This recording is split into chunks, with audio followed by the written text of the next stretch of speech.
If you've ever wondered where Isambard King of Brunel lived, for the most of his life he lived here, 18 Duke Street.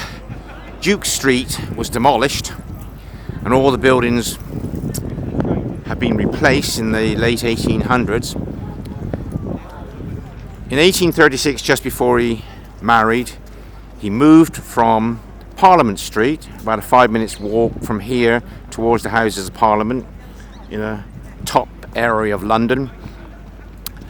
And he moved in here with his wife who joined him 1836, and on the ground floor he had his offices full of draftsmen, architects, visiting engineers, and on the first floor was his home. And his brother-in-law, John Calcott Horsley, said it was one of the finest, tastefully decorated houses in London, because Brunel went to Venice and Paris for furnishings, antiques, and he also commissioned the top artists of the day to paint scenes from Shakespeare, and a couple of these are on display at the Brunel Museum at the Great Britain Ship in Bristol.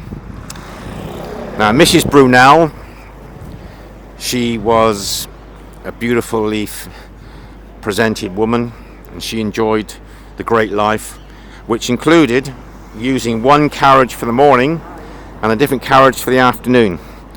And every time she walked into St James's Park across the road, she was escorted by footmen in livery, while her husband was earning the sovereigns by travelling around the country building Britain, in the loose sense of the word.